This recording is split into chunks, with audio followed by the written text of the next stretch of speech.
عزاداری کی مزید ویڈیوز کے لیے ہمارے یوٹیوب چینل وارث دستار غم کو سبسکرائب کیجیے اور بیل آئیکن پریس کر دیجیے۔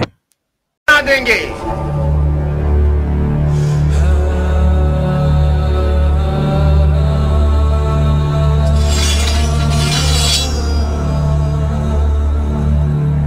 لا حول ولا قوة إلا بالله۔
جوانی پر لعنت ہے بلال، منحوس بغیر باپ کے شرابی لڑکے۔ یہ ایک ہاشمی ہے بن حریث، عرب کے شیروں کے قبیلے سے ہے، علی و حمزہ کے خاندان سے ہے۔ جب تک اس کے ہاتھ میں تلوار ہے بہت مشکل ہے اس پر قابو پا سکیں۔ میں مسلم کو مارنا نہیں چاہتا ابن اشش، اسے امان دے دو، شاید کہ اپنے آپ کو ہمارے حوالے کر دو۔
مرد کا بچہ ہے جو مجھے ایک گھونٹ پانی دے دے۔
ابن عقیل، میں ابن اشد ہوں جو تم سے بات کر رہا ہوں۔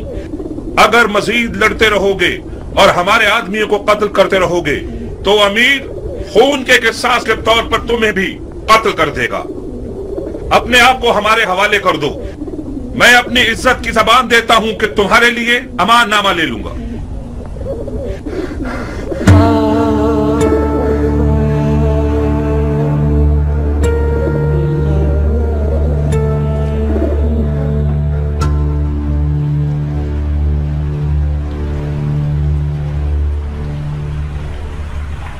کوئی بات کرو مسلم. مجھے مار دو گے یا امان دو گے؟ کیوں پوچھ رہے ہو؟ میں نے امان کے وعدے پر تلوار روکی ہے، ورنہ میں تسلیم نہ ہوتا. میدان جنگ میں مارا جانا میرے لیے زیادہ باعزت منزل تھی. ہاشمیوں کے سر اٹھانے سے خدا کی امان.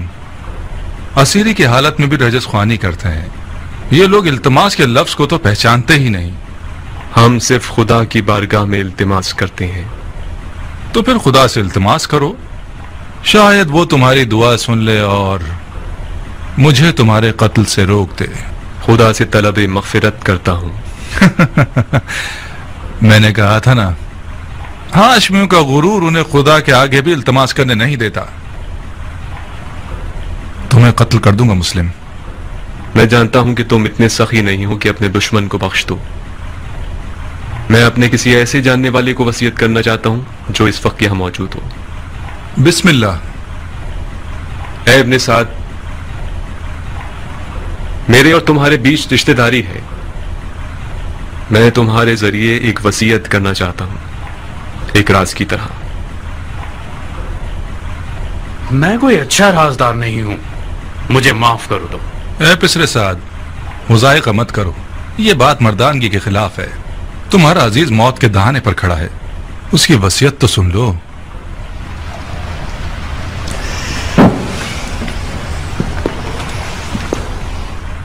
اگر اس کی وصیت سن لوں گا تو پھر مجھے اس پر عمل کرنا پڑے گا. کوئی بات نہیں.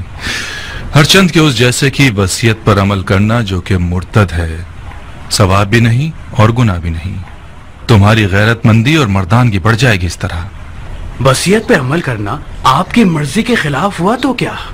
پھر بھی اس پر عمل کرنے کو مردانگی سمجھتے ہیں. اب تک تم نے اس کی وصیت نہیں سنی بندہ خدا. اگر اس کی درخواست میرے ذاتی مفادات کے خلاف ہو، پورا کر دینا، کوئی بات نہیں. لیکن اگر اس کی درخواست شریعت مقدس کے خلاف ہو تو عمل نہ کرنا، اس کا کفارہ ادا کر دینا.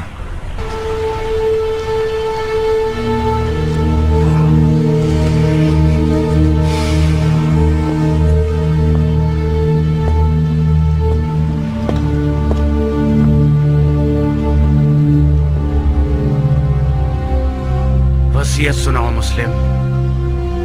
میرے چچا داد بھائی حسین ابن علی کو لکھ دو کہ کوفہ نہ آئیں، لوٹ جائیں. میرے مرنے کے بعد میرے جسم کو دفنا دینا کہ ضمیر پڑا نہ رہ جائے. میں کوفہ میں 700 درہم کا مخلوص ہوں، وہ ادا کر دینا. میری زرہ اور خود کو بیچ کے ادا کر دینا.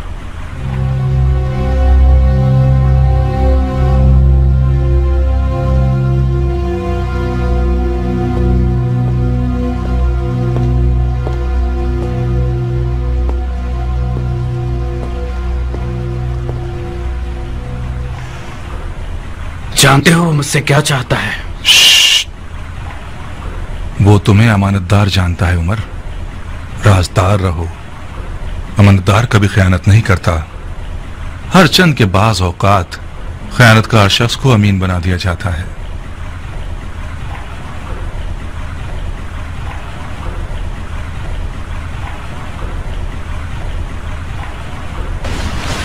خوب مسلم، تم نے وصیت کر دی؟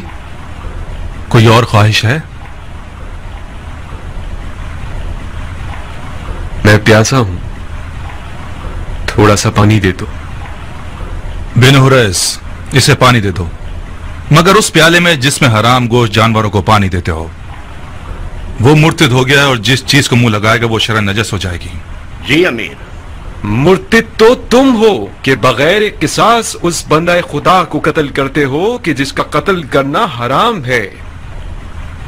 جو شخص صرف اپنے غصے اور سوء ظن کی بنا پر لوگوں کا قتل عام کرتا ہے وہ مرتد کہلانے کا زیادہ حقدار ہے. تم جیسے شخص کی سانس اور پسینہ نجس ہے جس نے اپنے دل کو ابلیس کا گھر بنا لیا ہے.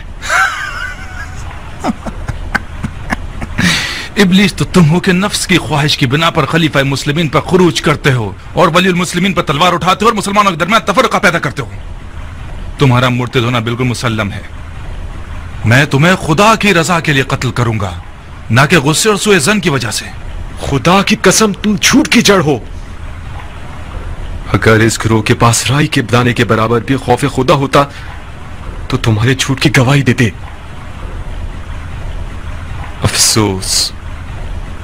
افسوس کہ دنیاوی تعلقات نے مسلمانوں کو اتنا گرا دیا ہے کہ ان میں انصاف، شجاعت اور ایمان بھی ختم ہو گیا ہے۔ ہم ایک غاصب خلیفہ کے خلاف احتجاج کر رہے ہیں۔ ہم نے قیصر و کسریٰ جیسے شخص کے خلاف تلوار اٹھائی ہے۔ ہم نے نفاق نہیں کیا، اتحاد کیا ہے۔ عراق کے لوگوں کے 12,000 خطوط ہمارے گواہ ہیں۔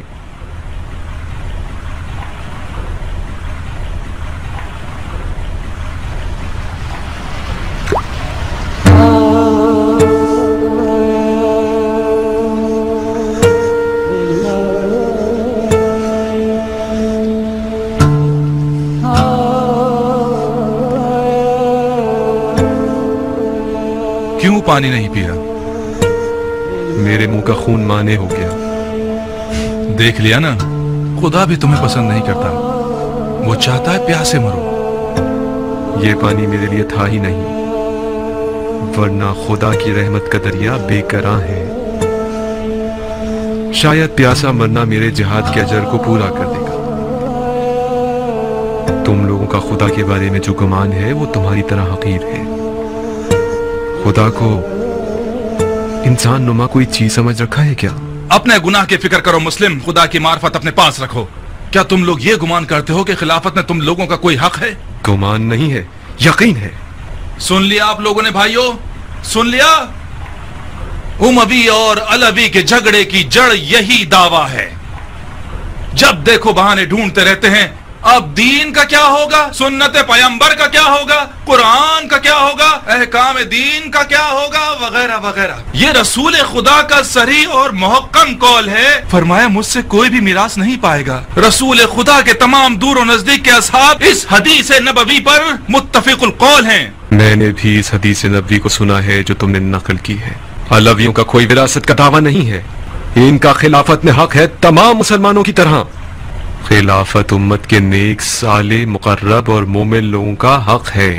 خدا کی قسم، علی اور ان کی اولاد امت کے مقرب ترین اور باتقوی ترین لوگ ہیں۔ یہ میرے الفاظ نہیں ہیں، علی سے پہلے کے خلفاء نے بھی علی کی دیانت، تقوی اور علم کی گواہی دی ہے۔ خاموش جھوٹے، اپنی جھوٹی باتوں خلفاء سے منسوب کرتے ہو۔ خدا کی قسم، تجھے ایسے ماروں گا کہ دین کے آغاز سے لے کر آج تک کسی کو بھی اس طرح نہیں مارا گیا ہوگا۔ ہاں تم وہی ہو کہ وہ بدعت دین میں لے کر آؤ گے جو پہلے کبھی نہ تھی۔ نامردانہ قتل اور اعضاء کا قطع کرنا اور لاش کو برہنہ کرنا اور گھوڑوں سے پامال کروانا تم سے کچھ بھی بعید نہیں۔ کوئی ہے جس نے اس مرتد سے کوئی زخم کھایا ہو؟ میں ہوں امیر، بکیر ابن حبران احمری۔ یہ وہ زخم ہے جو مسلم ابن عقیل نے مجھے دیا ہے۔